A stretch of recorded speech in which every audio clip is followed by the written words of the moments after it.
¿Saben que tenemos ya 90 entrevistas desde España? Yo no me había dado cuenta que tenía tantas hasta que las conté para hacer un posteo. A veces hago esas cosas para entender mejor el contenido del podcast. De España, Argentina, México y Colombia son los países que tengo más entrevistas. No es algo que planeé, sino algo que fue surgiendo. Por un lado, es genial tener muchas entrevistas de un país porque podemos entender la variedad de perspectivas y el diseño de ese lugar. Por otro lado, está claro que todos nos movemos en burbujas y cuesta salir de los lugares conocidos. La entrevista de hoy es Aurora Adalid, una innovadora urbana de España. Ella trabaja en Zuloarc, un colectivo dedicado a la arquitectura, gestión cultural e innovación. Nos cuenta cómo se organiza este colectivo y cómo el hecho de tener un colectivo les habilita a darle prioridad a las cosas que ellas valoran, que no siempre son las que el mercado valora y por las cuales se paga más. Hablamos de democratizar los procesos urbanos, de iniciativas ciudadanas y de espacios en la ciudad para encuentro de familias. Mi nombre es Mariana Salgado, esto es Diseño y Diáspora.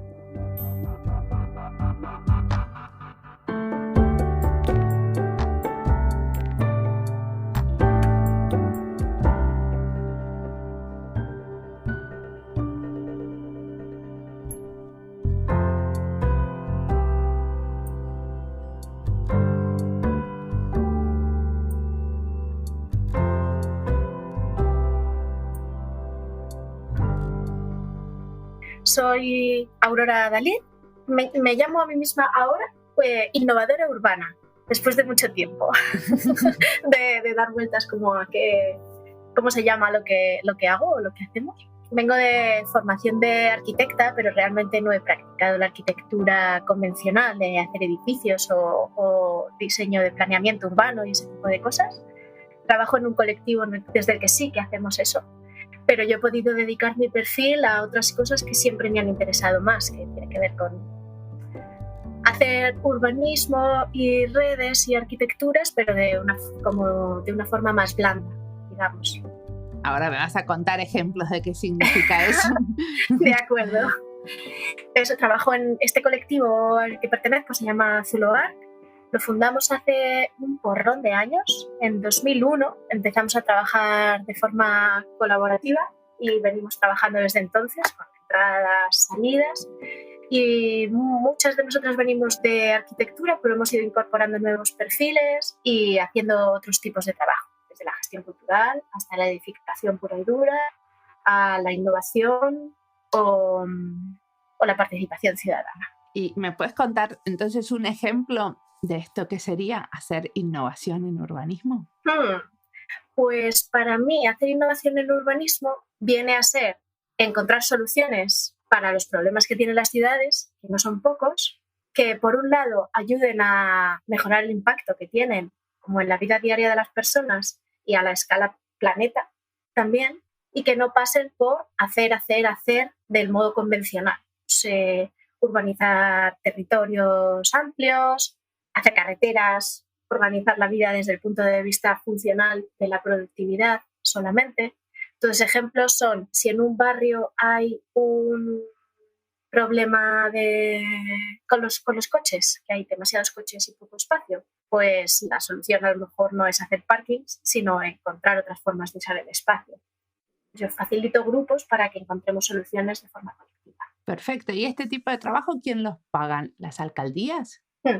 Pues esto está en un proceso de cambio completamente. Se venía pagando a través de las alcaldías, pero no hay muchos presupuestos específicos para este tipo de cosas. Así que casi siempre, en vez de estar dentro del paraguas del área de urbanismo, estaba un poco del lado del arte se producía a través de proyectos experimentales o desde el mundo de la cultura, porque realmente una de las cosas que se están haciendo es modificar la cultura urbana, la forma en la que nos relacionamos y creamos redes sociales dentro de las ciudades. Y la cultura ha sido bastante paraguas para este tipo de experiencias. Cada vez hay más concejalías de participación ciudadana interesadas en procesos de participación y cada vez hay un mandato en toda Europa, hay un mandato de democratizar más los procesos urbanos, porque vienen a ser son proyectos tan a largo plazo, tienen impacto en tantas personas en tantas generaciones distintas que las decisiones que se toman un día tienen efecto tan a largo plazo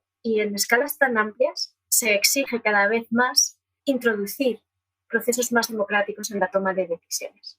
Entonces, por ejemplo, desde urbanismo es obligatorio, cuando vas a hacer grandes reformulaciones urbanas, introducir un proceso de participación. ¿Y esto se relaciona con la Declaración Universal de los Derechos Urbanos? Tangencialmente, me encantaría. Contame qué es la Declaración Universal de los Derechos Urbanos.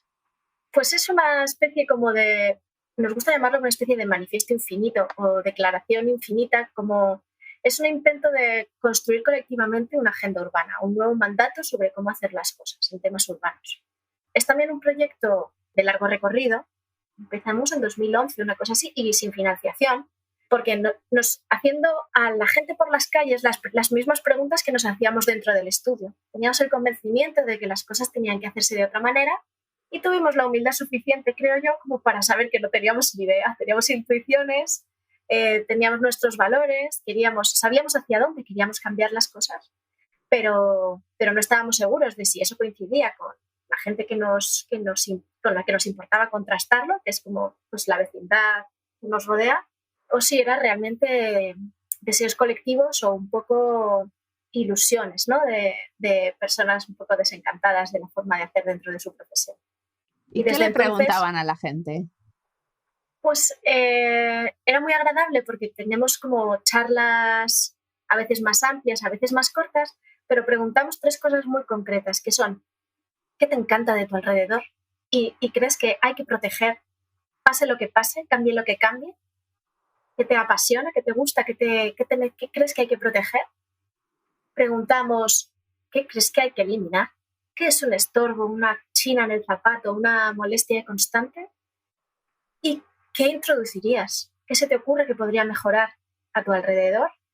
Con una cosa que se te ocurre, porque muchas veces tenemos todos algo en la punta de la lengua, ¿no? Tenemos como soluciones para todo. Y a veces las comentamos como en una conversación de bar, pero no las decimos.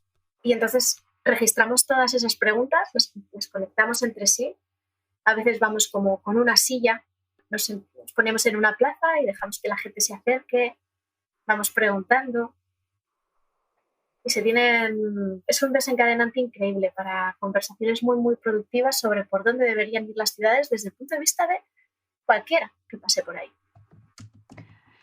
Totalmente. ¿Y después qué hicieron con todo este material? Porque supongo que esto es como ¿no? Yo lo veo como una investigación cualitativa. Sí, pues vamos haciendo varias cosas, la verdad. Es un proyecto tan largo y sin financiación propia que vamos haciendo un poco lo que nos va, o por un lado pidiendo y por otro lado vamos consiguiendo financiar a través como de ediciones concretas, ¿no? Entonces, por ejemplo, cuando vamos a un pueblo concreto o a una ciudad concreta porque vamos a hacer allí un trabajo, usamos esta metodología para entrar en contacto, para empezar a hablar, para empezar a entender qué está pasando, para empezar a identificar qué agentes son referentes para unas y para otras, y lo usamos como metodología de aproximación al territorio. También hemos hecho mucho trabajo de revisar todos los vídeos, transcribirlos, ver de qué manera se nombran las distintas cosas en el espacio público, hacernos conscientes de lo diferente que es nuestro lenguaje disciplinar del lenguaje de la calle, por ejemplo, y entonces intentar adaptar nuestro lenguaje siempre al de la persona que va a utilizar nuestros espacios, nuestras cosas, ¿no? Intentar buscar afinidades, buscar relaciones. Y una de las cosas que hacíamos una vez encontrábamos como temas gordos en común, una cosa que hacemos es organizar, claro, en este proyecto que renombramos la forma de hacer las cosas, montamos sesiones parlamentarias directamente en el espacio público. Construimos físicamente un mueble de parlamento y organizamos sesiones parlamentarias para hablar sobre los asuntos más controvertidos o sobre los asuntos sobre los que creemos que podemos llegar a consensos que mejoran un área. Y en estas sesiones parlamentarias supongo que también hay como representantes de la ciudad, ¿no? Como funcionarios públicos. Invitamos funcionarios públicos, invitamos a políticos, invitamos a técnicos que pueden dar puntos de vista diferentes, buscamos sobre el mismo asunto.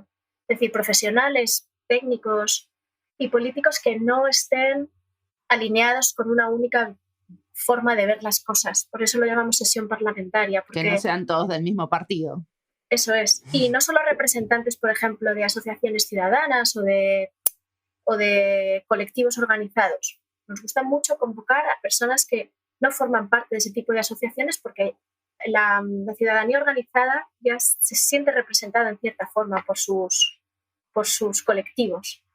Para nosotros también es una invitación para poner a hablar a esos profesionales teóricamente sancionados como más expertos en un tema, con la ciudadanía no organizada en absoluto. Entonces convocamos a nivel de calle. Por eso muchas las hacemos también en el espacio público, para invitar a que esas cosas sucedan. ¿Y cuánta gente participa de una de estas? Pues depende mucho del contexto, pero bueno, hemos tenido desde 50 personas a 12, a 100 y pico. Hicimos también online durante el COVID, entre distintas zonas de Europa. Fue muy bonito porque, claro, la limitación de lo físico, del encuentro físico, la suplimos con probar la experiencia de conectar territorios muy lejanos. Conectar una zona rural de los Pirineos con una zona rural del norte de Grecia funcionó muy bien y no lo habríamos podido hacer como viajando todos a un punto de encuentro. Claro.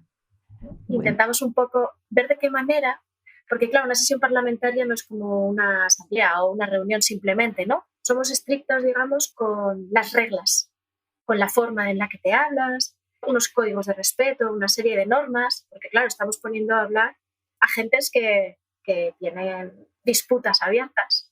Pues intentamos, bueno, a través de una merienda o de una especie de crear un espacio de confort, pero ser estrictos con unas reglas para que todo el mundo pueda decir lo que piensa sin ofender a los demás. Entonces tratamos de trasladar eso también al online, con una serie de códigos, y funcionó muy bien, la verdad fue muy bonito. Un Parlamento Europeo de Derechos Urbanos. Buenísimo. Y eso lo firmó, también es como, o sea, esta declaración, hubo como gente que lo firmó, es algo que, como que la idea era juntar firmas como una manera de legitimizarlo. Pues justo al revés. Venimos de la tradición del mundo de la arquitectura, ¿no? Que es como un mundo muy ególatra y que ha construido grandes manifiestos, ¿no? Personas muy listas, se reúnen durante una semana, piensan muy duro y sacan un manifiesto sobre cómo tienen que ser las cosas. Y nosotros sabíamos que no tenía que ser así. Digamos, queríamos darle un poco la vuelta a esa forma de plantarse en el mundo. Y si de alguna forma es un manifiesto, es en el sentido de plataforma, que el archivo de las entrevistas está en abierto, porque intentamos ofrecer descargables los datos, ¿no?, de las transcripciones de las entrevistas o los tags de las entrevistas para que otras personas pudieran hacer visualizaciones o usarla de otras maneras. Entonces, digamos que para nosotros justo es como el ejercicio contrario. Sí se pueden utilizar las entrevistas o los conjuntos de entrevistas para argumentar, por ejemplo, ante un municipio, mira, es que todas tus vecinas te están pidiendo que saques coches del centro, o mira, que están pidiéndose más zonas verdes, o mira, qué tal, pero no a modo de firma, sino como instrumento para poder proponer cambios. Perfecto.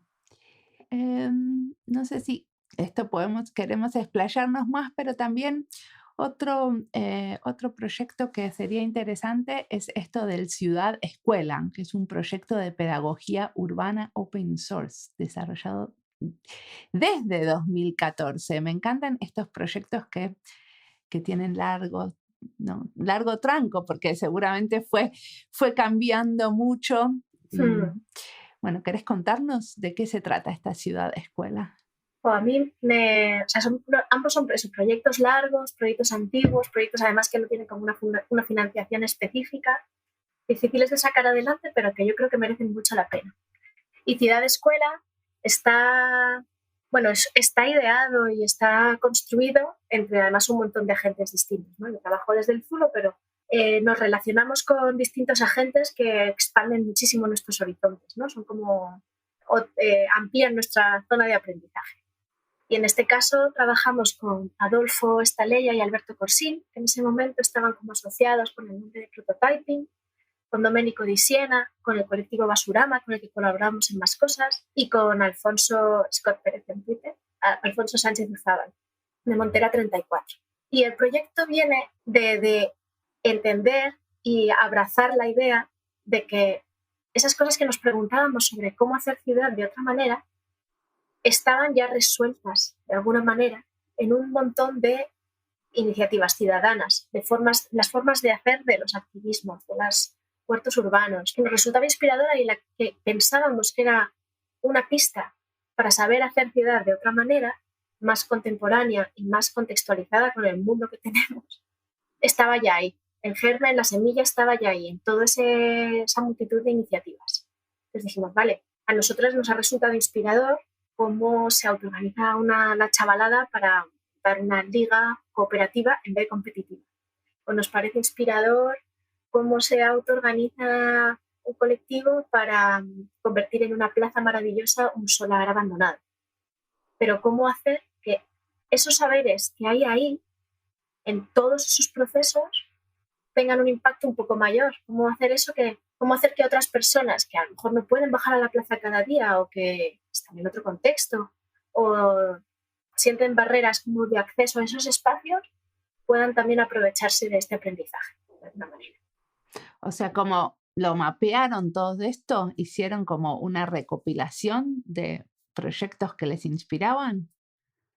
Sí, pero en Ciudad Escuela tenemos ese mapeo, pero Ciudad Escuela no se basa tanto en la identificación, sino en invitar, o sea, la conexión entre personas que quieren aprender sobre ciudad con esas iniciativas. Por ejemplo, a través de la página web de Ciudad Escuela se publicaban actividades, pues esos solares autogestionados, huertos, escuelitas, universidades populares, anunciaban sus actividades. Pues tenemos una jornada de limpieza, tenemos una jornada de construcción de muebles, tenemos que organizarnos para regar durante el verano, que nos vamos muchos de la ciudad. Publicaban sus actividades, la gente se apunta a ellas. Y lo que la gente devuelve es de alguna manera una documentación sobre su aprendizaje. Puede ser un vídeo, puede ser un manual, pueden ser unos tips, puede ser lo que sea. Entonces, de alguna manera, la plataforma se convierte en ese lugar en el que la gente que ha acudido y que ha tenido una experiencia devuelve a la comunidad su aprendizaje en un formato que pueda usar otra persona. Como quien enseña a tocar la guitarra a través de un vídeo de YouTube, digamos. Sí. O sea, y de eso, o sea, ustedes lo que hacen es como una base de datos de todos estos aprendizajes accesible, abierta, open source. Ahí está él. Claro. En origen lo que hicimos fue diseñar unos badges, se llaman, que son como unas chapas de los Boy Scouts o así, que eran como conocimientos que a nosotros nos parecía importante visibilizar y poner en valor. Y los organizamos en una serie como de itinerarios de aprendizaje. Pero claro, esos saberes son múltiples. Nosotros empezamos el proyecto trabajando sobre unos cuantos que creíamos que eran relevantes para probar y ver cómo funcionaba. Entonces, alguien, por ejemplo, que quiere aprender sobre documentación distribuida, cómo se documenta un proceso participativo, acude al proceso y a través de su documentación o de sus tips sobre cómo documentó, sube ese material sobre cómo lo ha hecho y se le otorga un badge y de alguna manera se certifica que ha tenido esa experiencia. También tenía que ver con no legitimar nosotros, pero sí hacer legitimables esos saberes, pues de cara, por ejemplo, a una administración pública, ¿no? Alguien que lleva toda su vida trabajando en un huerto y que sabe un montón de huerto urbano, no es contratable por una universidad pública para llevar un huerto urbano municipal si no tiene una especie de certificación o ¿no? por los procesos de cómo se gestiona lo público. Entonces, de alguna manera, queríamos hacer que todos esos conocimientos, no porque nosotros legitimemos de alguna manera, sino que sí los distintos agentes que trabajan en la ciudad pudieran identificar a personas que saben desde la práctica como expertas. Perfecto. ¿Y la gente cómo se lo tomó? Pues la verdad es que tuvo muchísimo punch en su momento.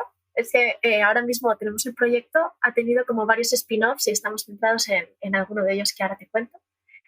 Pero empezamos a diseñarlo en Madrid, en un contexto en el que había un montón de activismos urbanos borboteando por todas partes. Es que era prácticamente imposible atravesar una calle del centro sin encontrarte algo, tipo una pequeña instalación, un solar que han abierto, ¿no? distintas iniciativas. Entonces, en ese momento estaba todo tan burbujeante que había un montón de actividades y un montón de personas que querían involucrarse en ellas. Y en este momento, pues las personas como del grupo motor del proyecto estamos menos conectadas con esas iniciativas. Es verdad que Madrid ha cambiado mucho y estamos reconduciéndolo un poco. Por ejemplo, ha salido un spin-off, he puesto varios ejemplos de huertos porque uno de los spin-off del proyecto, por ejemplo, tiene que ver justo con la red de huertos urbanos que hay en la ciudad. Se ha hecho un itinerario completo y tiene proyectos activos desde entonces hasta hoy, todos los años, y muy interesante. Un taller de riego, un taller de plantación, como muy en Madrid. Y ahora, por ejemplo, está intentando lanzar un itinerario de ciudad de infancia, porque es con lo que estoy yo conectada ahora. Pero digamos, es una plataforma abierta y uno de los badges tiene que ver con montar tu propio itinerario. O sea que está bonito también contar el proyecto para invitar a quien quiera a compartir sus saberes ahí. Un itinerario, vos lo decís como un itinerario, porque antes cuando hablabas de itinerario lo hablabas en relación a la plataforma, entonces es como una manera de navegar una plataforma, pero ahora cuando estás hablando de un itinerario de ciudad-infancia, ¿estamos hablando de un paseo por la ciudad? No.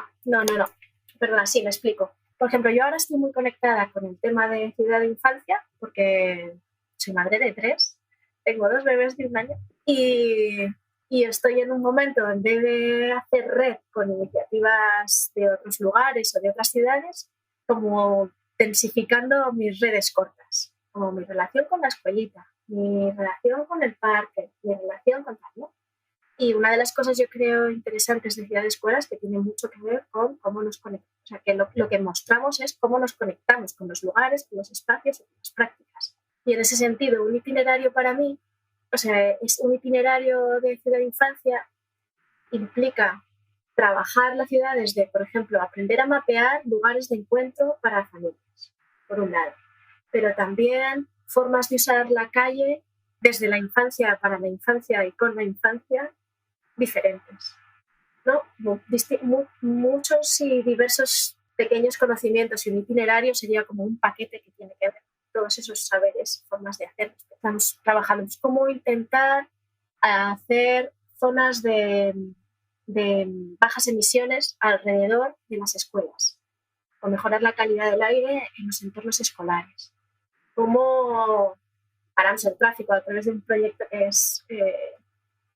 se llama Revuelta Escolar. Muchos coles de todo el Estado español paran el tráfico alrededor de sus colegios los viernes por la tarde. Pero eso se relaciona con lo de Thunberg, ¿o no? Porque justo ella tiene sus días del viernes por la tarde o el viernes del día de protesta de las escuelas. Absolutamente. Claro, después de Greta inició aquello, se convirtió en un movimiento con Fridays for Future y detrás de la juventud fuimos las madres que montamos Madres por el Clima y dijimos, bueno, hay algunas acciones de incidencia política de ese tipo que pues, nuestras criaturas no pueden hacer solas. Necesitan interlocutar pues, con delegación de gobierno, pedir un permiso, cortar la calle, avisar a la policía y eso lo hacemos las madres. Pero sí, por supuesto, Greta es inspiración absoluta en ese sentido. ¿Y la idea es mejorar el aire alrededor del colegio o es directamente como apropiarse de la calle y armar actividades en la calle? Ambas. Es mejorar el entorno escolar. Tiene que ver con el paisaje urbano, con el mobiliario, con la velocidad de los coches o la retirada de coches para abrir espacios para poder usar la calle de otras maneras, pero también con hacer caminos seguros hasta la escuela, zonas verdes, espacios de descanso, mejorar el aire alrededor, como son una excusa, digamos, ¿no? Es como un desencadenante y una excusa perfecta y luego ir haciendo crecer como una onda expansiva a su alrededor, pero empezamos por ahí. Pero también es una excusa para construir la comunidad con las otras madres del colegio, supongo. Absolutamente, claro. Ahora está muy de moda la idea de la ciudad de los 15 minutos, que a mí me encaja mucho, me funciona mucho, pero también está esta del barrio de 5 minutos. Perdón, ¿qué es la ciudad de los 15 minutos? Es un proyecto por ejemplo, se ha aplicado ahora en París, que yo creo que es, y en Barcelona. Es un proyecto que consiste en idear ciudades rediseñar o reajustar las ciudades en las que vivimos para que en 15 minutos puedas tener todo lo que necesitas en el día. Que tu lugar de trabajo no esté tan lejos de tu casa como a 1 hora de distancia, sino que puedas ir a trabajar, ir a la doctora, ir a hacer la compra, quedar con tus amigas a tomar un vino en un espacio de unos 15 minutos caminando. ¿Y eso tiene que ver con las manzanas extendidas? ¿Con eso que se piensa en Barcelona de como clausurar algunas calles y hacer como zonas sin tráfico? No es exactamente lo mismo, pero sí que están muy, muy relacionados. Tiene que ver con eso, hacer alrededor de la vivienda, o sea, que tú puedes desarrollar tu vida diaria en un ambiente en el que hay más actividades de más tipos, digamos, todas las cosas que tú harías a lo largo del día, tenerlas más cerca y en un ambiente más amigable. Menos, o sea, sacar la violencia un poco que meten los coches en todo esto.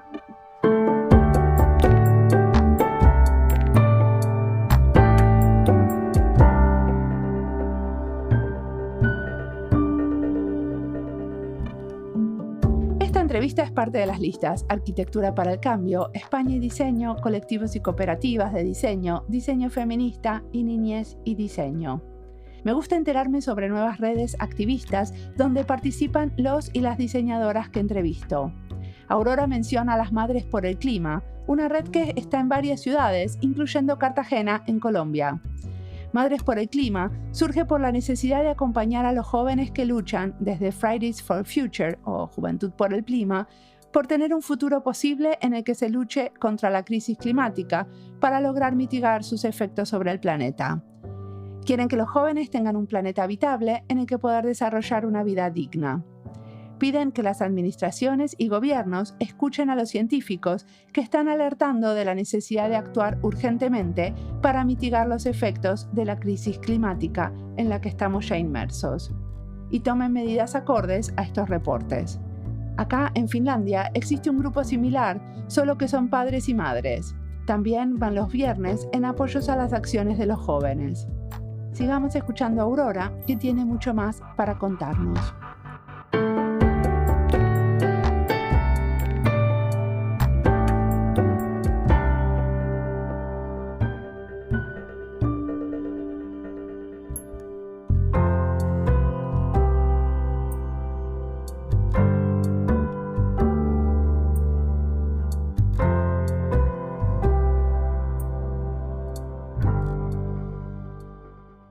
Yo tengo entendido que Zuluark, aparte de que el trabajo en sí que hacen es muy interesante, también cómo se organizan ustedes entre ustedes, porque son un equipo muy distribuido territorialmente, o sea que supongo que también estas spin-off aparecen en diferentes ciudades. ¿Me querés contar sobre Zuluark y cómo es? Claro que sí, claro que sí. Eso es uno de los amores de mi vida. No, es un colectivo que nace en la universidad intentando, bueno, un poco por afinidades y intentando reubicarnos, reposicionarnos, ¿no?, en la profesión. Cuando estudiábamos los primeros Zuluarks, el modelo hegemónico de arquitecta o arquitecto, no, era, bueno, de arquitecto, no había como mucho referente femenino visible. No nos encajaba nada a muchos niveles, ¿no? Y, por ejemplo, era como una profesión muy basada en el ego, en la idea feliz, en ser el más listo, el más... Pero discúlpame, ¿Zuluark quiere decir algo? ¿Cómo es que estudiaban los Zuluark? ¿Qué quiere decir? Es un nombre colectivo que empezamos a utilizar un poco para diluir nuestras identidades en un nombre colectivo y empezar a practicar de otra manera. Por ejemplo, en vez de hacer como proyectos de autor dando mucha importancia a lo listas que éramos cada una de nosotras o lo bien que dibujábamos o cuántas horas podíamos estar trabajando, cogíamos como material el trabajo previo de otro de nuestros compañeros.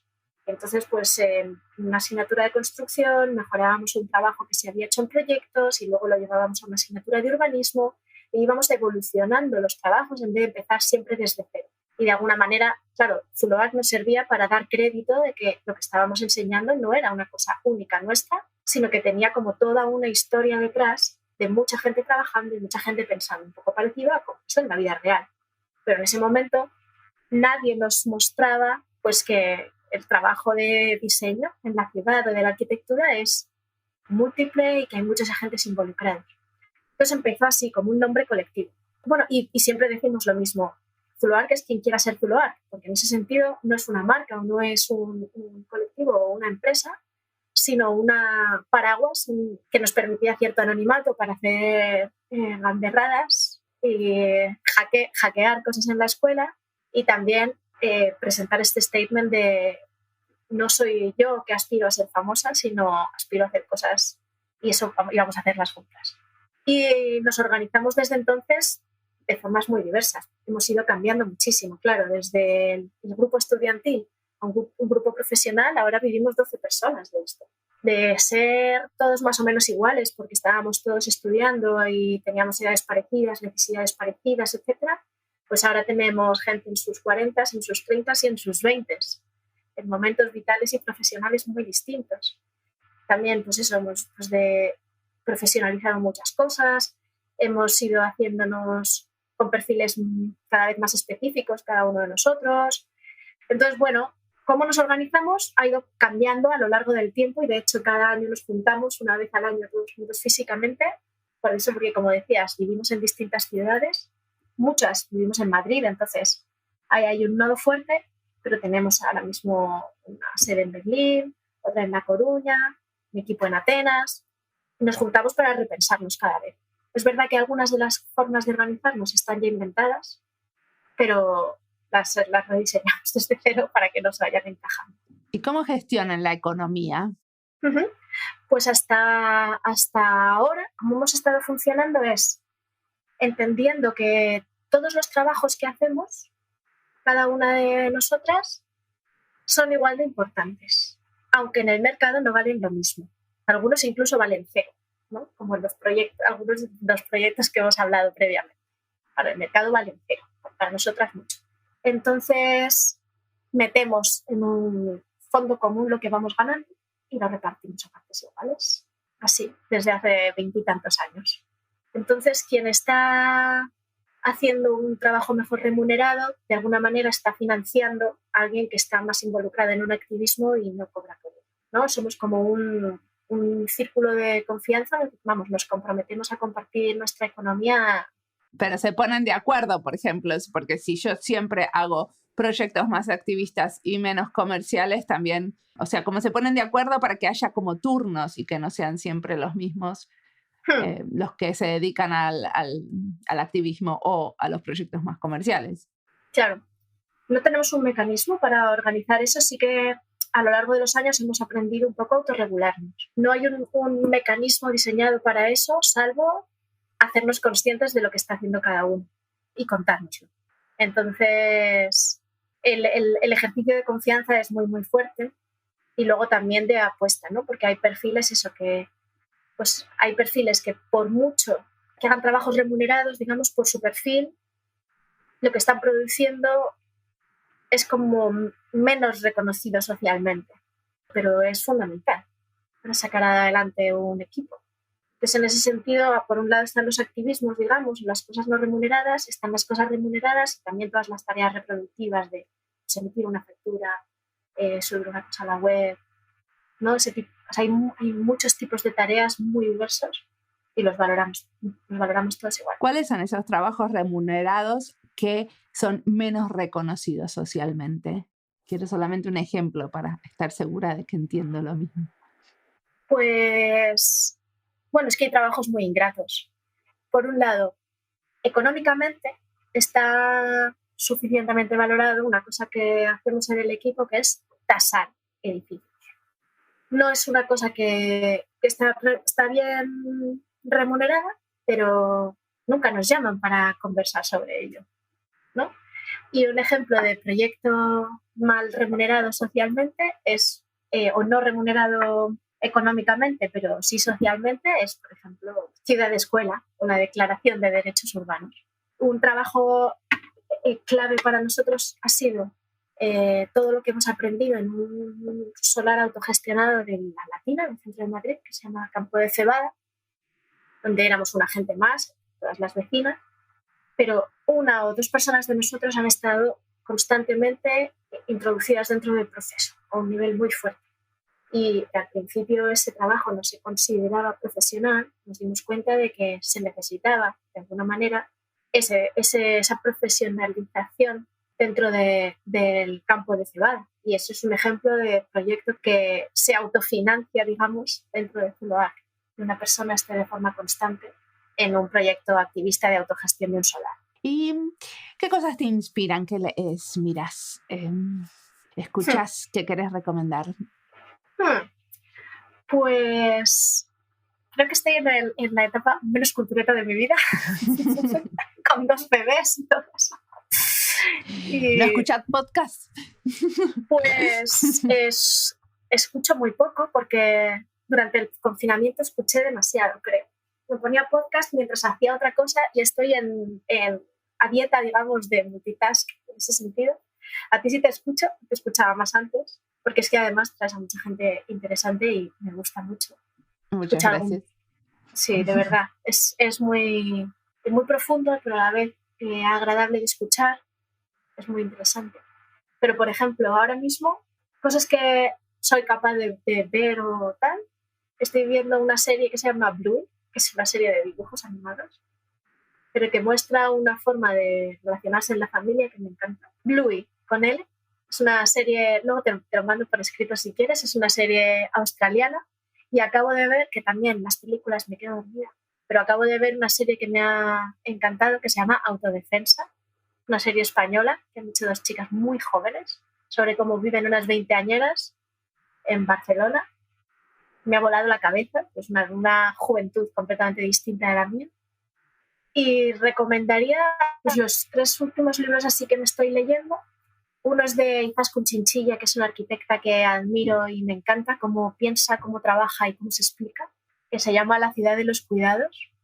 Me encanta, ahora mismo me estoy leyendo también uno que me ayuda mucho a pensar el papel que quiero tener, por ejemplo, con la escuelita de mis hijas y así, que se llama Palacios del Pueblo, de Eric Klinenberg. Y en general diría que lo que más me inspira es la cantidad de cosas que veo a mi alrededor, ¿no? Hablabas antes de Greta. La cantidad de cosas que veo que la gente hace a pesar de lo difícil que está el día a día. La cantidad de pequeños compromisos que asumen las personas de mi alrededor para hacer un poquito mejor las cosas. Creo que es lo que más teóricamente, siempre le he dado importancia, pero en este momento que estoy poco intelectual, me doy mucho más cuenta de todas esas cosas, ¿no? Como raspas 1 hora del día para conseguir abrir la escuela fuera de horas lectivas y comprometerte a gestionar eso. O cómo, ese tipo de cosas, me parecen. Y decime una cosa, en el futuro, ¿qué te imaginas que puede pasar con Zuloac? ¿Qué te gustaría? O sea, hay un compañero mío que siempre me acusa de ser demasiado romántica. Yo siempre he dicho, digo, quiero jubilarme aquí, en el sentido de que es un espacio de trabajo en el que nosotros ponemos nuestras propias normas. Estamos muy alineados en cuanto a valores, en cuanto a formas de hacer las cosas y cómo enfrentarnos a ellas. El humor, recuperaría un poquito más el humor, pero el humor es como un valor absoluto para nosotros, como tomarse las cosas con humor y tratar de redefinir un poco, ¿no? Cuando te piden algo, decir, vale, te lo voy a dar, pero es que te voy a dar también todo este paquete que tiene por una parte humor y por otra parte mis valores. ¿Lo coges? Entonces, seguir haciendo eso, poder vivir de hacer eso en un espacio como este, que puede ser con más gente, con menos gente, o más extenso, menos extenso, porque como te digo, nos relacionamos con otros colectivos, otras plataformas que no se sienten identificadas con el nombre de Zuloac, aunque surgió como paraguas, ya es un poco una marca. Entonces, aunque se llame Zuloac o se llame como se llame, pero ese espacio de trabajo, esa forma de trabajar, redefinir nuestras relaciones laborales desde lo que nos importa, pues es lo que me gustaría, la verdad. No sé muy bien cómo será, pero me gustaría que eso siguiera estando. Muy bien, muchas gracias por la entrevista. Muchísimas gracias a ti por la invitación.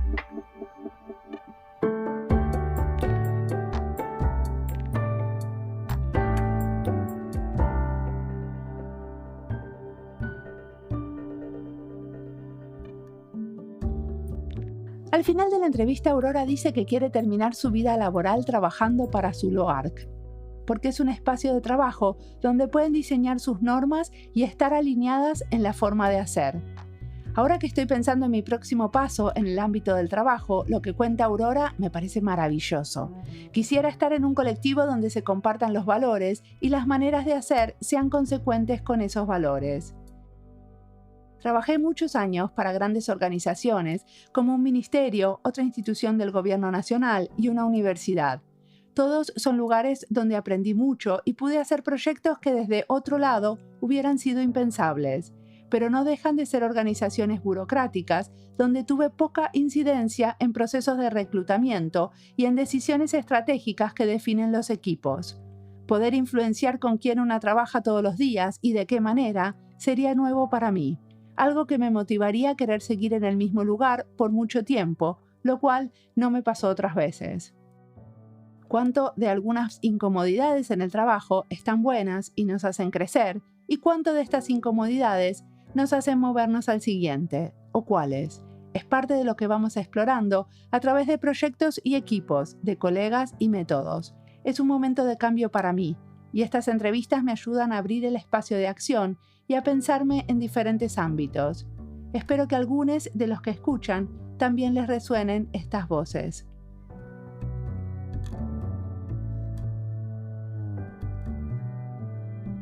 Como siempre, la música del podcast es de Antonio Zimmerman. El diseño de sonido es de Andy Fechi. Este podcast está publicado con licencia creativa común con atribuciones. Esto fue Diseño y Diáspora. Pueden seguirnos en nuestras redes sociales en YouTube, Instagram, LinkedIn y Twitter o visitar nuestra página web diseñoydiaspora.org. No olviden recomendarnos. Nos escuchamos en la próxima.